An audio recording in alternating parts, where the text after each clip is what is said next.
297 दिनों बाद आखिरकार इजरायल ने अपने देश पर हुए सबसे बड़े आतंकी हमले का बदला ले ही लिया।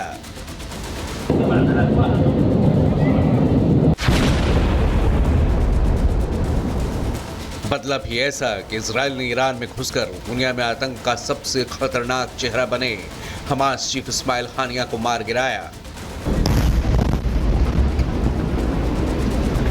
बेशक अपने सबसे बड़े दुश्मन को ढेर करने के बाद इजरायल शांत होगा, बदला पूरे होने के बाद नेतन्याहू के कलेजे को ठंडक मिल चुकी होगी।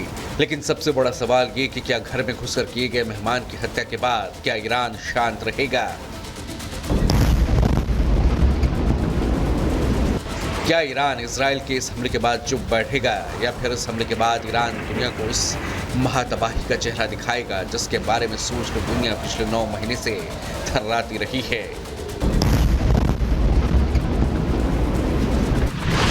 इस्माइल हानिया ढेर, इजराइल बब्बर शेर।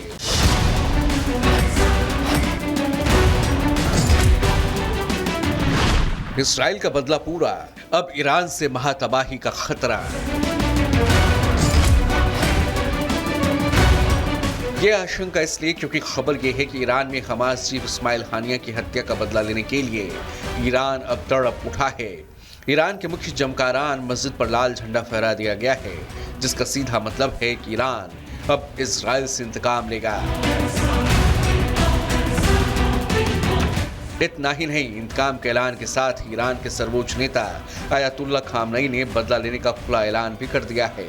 खामनई ने ईरान के सरकारी टेलीविजन के जरिए ऐलान करते हुए कहा कि हानिया की हत्या करके अपराधी यहूदी शासन ने अपनी सजा का आधार तय कर लिया है।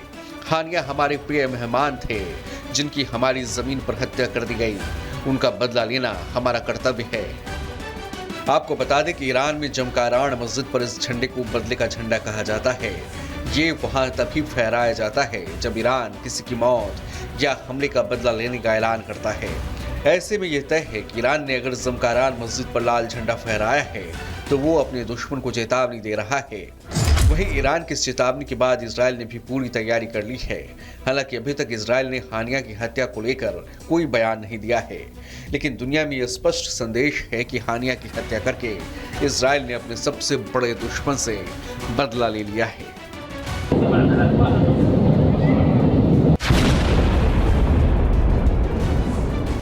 वहीं ईरान के लिए हानिया की हत्या का बदला इसलिए भी प्रतिष्ठा का सवाल बन गया है क्योंकि हानिया ईरान में नए राष्ट्रपति के शपथ ग्रहण कार्यक्रम में शामिल होने आया था और वो ईरानी राष्ट्रपति आवास परिसर में ही ठहरा हुआ था। ऐसे में ईरानी राष्ट्रपति के घर में घुसकर हानिया की हत्या होने के बाद ईरान अब मिडिल ईस्ट में कमजोर देश के तौर पर दिखाई दे रहा है। तो वहीं दूसरी तरफ इजरायल की छवि एक ताकतवर, अड़ियल और जिद्दी देश के तौर पर बनती दिखाई दे रही है।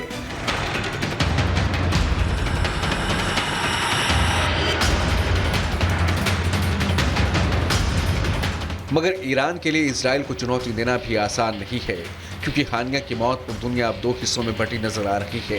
एक तरफ जहां चीन और रूस ने इस हमले की निंदा की है तो दूसरी तरफ अमेरिका ने इस बारे में आधिकारिक तौर पर कुछ भी खुलकर नहीं कहा है। लेकिन अमेरिका ने यह जरूर साफ कर दिया है कि इजरायल पर हमला होने के हालात में वो हर हाल में इजरायल के समर्थन में खड़ा होगा। जबकि अमेरिका के पूर्व राष्ट्रपति और वहां राष्ट्रपति चुनाव के मजबूत दावेदार कहे जा रहे डोनाल्ड ट्रंप खुलकर इजरायल के समर्थन में खड़े हो गए हैं। उन्होंने कहा, He died like a dog. He died like a coward.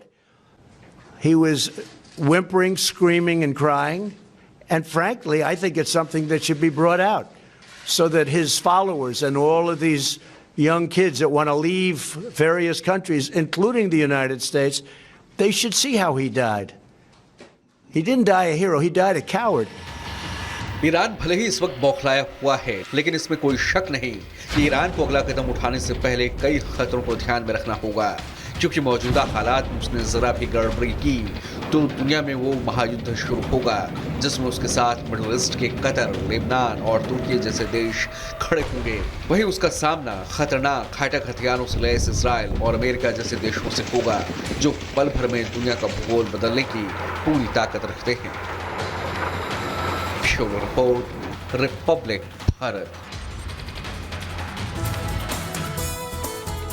तो अब इस्माइल हानिया कैसे मारा गया ये हम आपको बताते हैं। हानिया की मौत के पीछे मोसाद का नाम बताया जा रहा है। मोसाद आप जानते ही होंगे, इजराइल की खुफिया एजेंसी 15 साल से हानिया को ट्रैक कर रहा था मोसाद, और इसके बाद ये समझा जा रहा कि इजराइल को कामयाबी मिलती है। 4 बार हानिया को मारने की कोशिश हुई और कल ये खबर आती है कि इस्माइल हानिया फिलहाल मारा गया है, और हर बार मोसाद को चकमा देता रहा ये हानिया।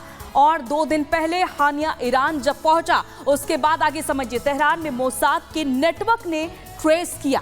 ट्रेस करने के बाद आगे की तस्वीर आपको समझाते हैं। नए राष्ट्रपति के शपथ ग्रहण में हानिया आया हुआ था। ईरान का सरकारी मेहमान बनकर हानिया आया हुआ था और राष्ट्रपति के सरकारी आवास परिसर में मौजूद था। उस वक्त रात के अंधेरे में ही हवाई अटैक किया गया हमास चीफ, और उसके गार्ड की मौत हो जाती है। इजराइल ने हमले पर चुप्पी साध रखी है फिलहाल के लिए। हालांकि जो बात खुलकर सामने आ रही कि मोसाद ने अपना ऑपरेशन पूरा कर लिया है। और अब आइए रुक करते हैं 2 मिनट में भारत का।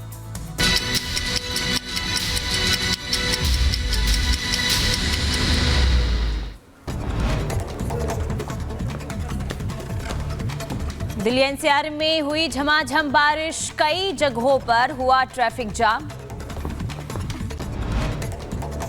दिल्ली के सब्जी मंडी इलाके में भारी बारिश के बाद एक बिल्डिंग गिरी, मलबे में कई लोगों के दबे होने की आशंका। दिल्ली के राजेंद्र नगर में भारी बारिश के बाद घुटनों तक भरा पानी, छात्रों ने किया हंगामा।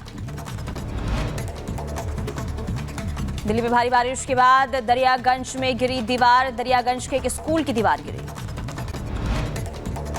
केदारनाथ में फिर आई तबाही, बादल फटने से कई तीर्थयात्री रास्ते में फंसे। रेस्क्यू ऑपरेशन कर तीर्थयात्रियों को बचाने की कोशिश लगातार जारी। उत्तराखंड के रुड़की में बारिश के दौरान घर की छत गिरी, छत गिरने से 2 बच्चों की दबने से मौत हो गई। यूपी की बरेली में पुलिस ने लूट की घटना का खुलासा कर दिया है। पुलिस ने 5 लुटेरों को गिरफ्तार किया है। यूपी के बांदा में पत्नी की हत्या के आरोपी पति को सुनाई गई फांसी की सजा। आरोपी ने चरित्र शंका के चलते पत्नी की हत्या कर दी। यूपी के मथुरा में 4 शातिर बदमाशों को पुलिस ने गिरफ्तार किया। कब्जे से लूटी गई रकम से 10,35,000 बरामद किए गए। यूपी के बुलंदशहर में 2 कांवड़ियों की करंट लगने से मौत हो गई। हाई टेंशन लाइन की चपेट में आने से मौत हुई। यूपी के सीतापुर में कुएं में गिरकर किसान की मौत हो गई। खेत में सिंचाई करने गया था किसान। यूपी के गोना में ट्रक और बाइक की भिड़ंत हादसे में बाइक सवार युवक की मौत। यूपी के साहिबाबाद रेलवे स्टेशन पर अजगर दिखने से हड़कंप मच गया। प्लेटफॉर्म पर अजगर पहुंचा।